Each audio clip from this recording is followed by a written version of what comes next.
Good morning, ladies and gentlemen of Ballet International. My name is Jean-Pierre Alexandre Billois. Today I'm going to talk about a new topic.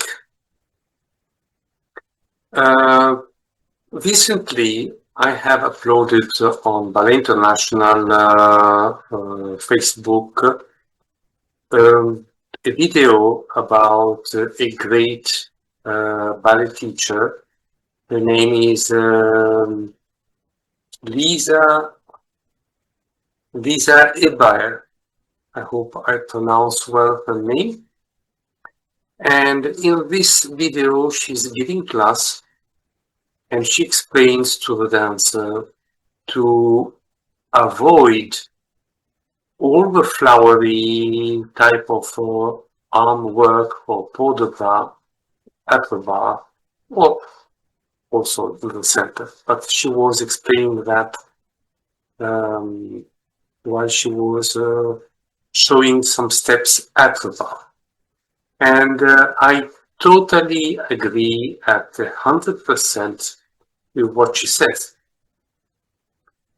There are many dancers who, while they work the arm in connection to the feet and making the coordination of the two movements of arms and leg and feet, sometimes the arm is slightly displaced and doesn't go in the correct position. So they do some flowery type of movement with the elbows, with the arm, which may look too much. So I let you look to this video and then we come back and we discuss together what I personally think about this video, and then I'm going to show you two other videos always referring to the arm movement, port de bras or the arm movement. So there is a difference between the arm work and the port de bras. As we all know, port de bras is a series of movements that include different types of arm work. But when you do battement tendu, or you do battement or fondu, or if you do a grand plié, is a coordination between the demi-plié, grand plié, with the arms also. So each dancer might use a different way, a different interpretation of using the arm. So let's see the first video. I'm going to show you in total 3 videos, always referring to the arms. I keep trying to tell y'all that save the flowery stuff, right? The flowery arms and all of that for other forms of dance and for choreography. When you're in this class, really try to keep it almost militaristic, okay? So what happens is you're here, this is beautiful, and then I see things like that. I see things like that. Like from here, the whole arm moves. Then it goes to arabesque. Here, the whole arm moves. When it comes down, the whole arm moves. It doesn't, right? From the hand, the whole arm moves. Yeah? It comes here, okay? So we can get flowery later, but for now, that's what's really important, okay? Is really trying to be, and it feels very stilted and stunted at first when you're not used to doing that, but I promise you it will make a complete difference to when you have to dance bigger and jump and do all of that if you do that stuff now. So this was the first video that we have seen, and which I repeat, I totally agree with all what she says. It's absolutely correct. Now, if you allow me, I may add a little note on that. Of course, saying that I agree with Mrs. Lisa, it depends what type of class you are giving, what type of work you are doing, and what is the average of the age of the dancers, and what is the quality of the technique.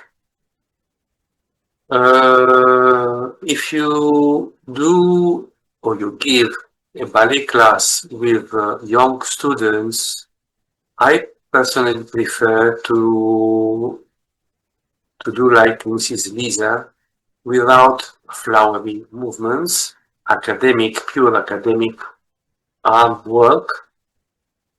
And if instead you have, the advanced students like in Vaganova school, uh, they don't do flowery work, but they also use épaulement, with the head movement, with the neck movement, which may look like a flowery movement, but is not a flowery movement.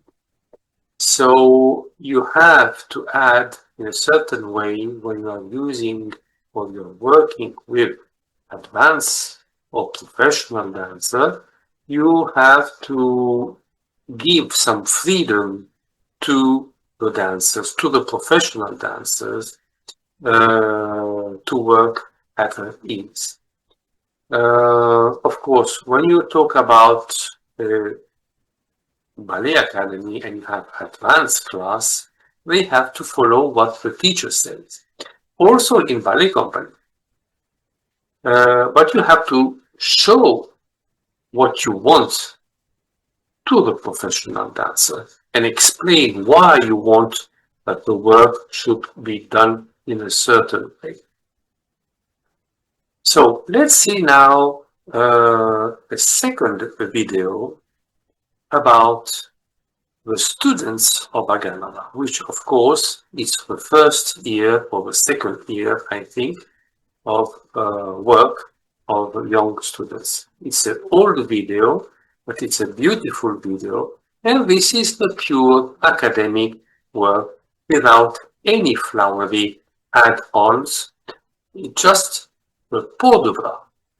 So the port de bras is the academic work. So let's have a look together. So here we see all of the students of the second grade, I think, that they are performing the port de bras. And as we can notice, there is a slow flow and beautiful movement of the arms, followed by the head, which makes and highlights the movement in a beautiful way. So you see the arms going first, and they open, then sideways à la seconde, and allongé, close bras bas. And here we have again dégagé en arrière, croisé, and close. And slowly again, first, and croisé en arrière défendu, and slowly, and close.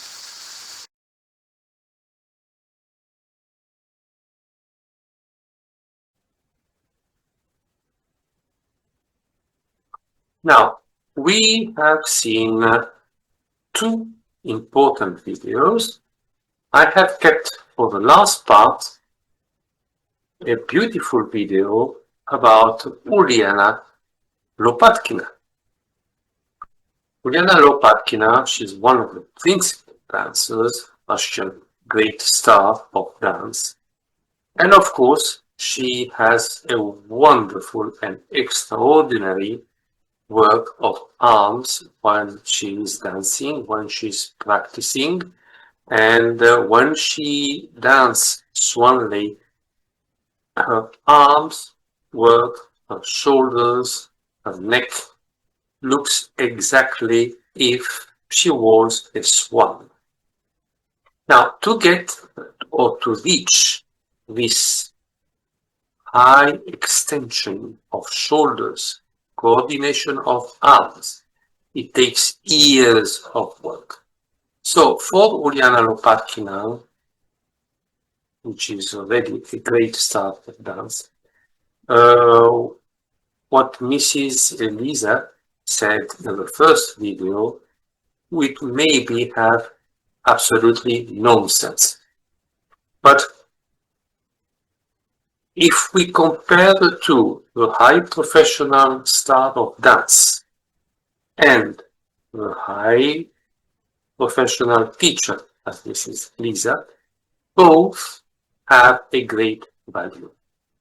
So, in my opinion, and I hope that some of you will agree with me, there is something in between that must be set during class. It depends of the teacher, it depends of the students or of the dancers or whatever type of style of dance or grade of dancers you have. You have to adapt what you want and make yourself understand to the dancers. There is always a sort of agreement that goes between the technique, the physique of the dancers, and the exercise that you want the dancer is doing at the bar and in the center. Of course, said that, when you see that dancers don't follow the rule, then you have to stop the class, or maybe you wait that the exercise ends up and you explain and you say, I don't want to see how you are doing it. I wish to you do it on the way that I'm asking, because what I'm asking has a certain benefit also. So there is always a type of agreement, not compromise, but an agreement that you have to do within technique, dancer, teacher, and the choreographic movements that you are setting at the bar and in the center. So, I wish to thank you, and until the next video and the new topic, I hope that you will follow each topic with great interest. Thank you. Ladies and gentlemen, this is the third video that I did about Uliana Lopatkina, who is a great star of dance. As you can see, her arm work is so beautiful that goes beyond all type of flowery work. It's, in my opinion, pure artistry. All know to reach such art, it takes a lot of dedication, a lot of passion, and hard work. I let you enjoy.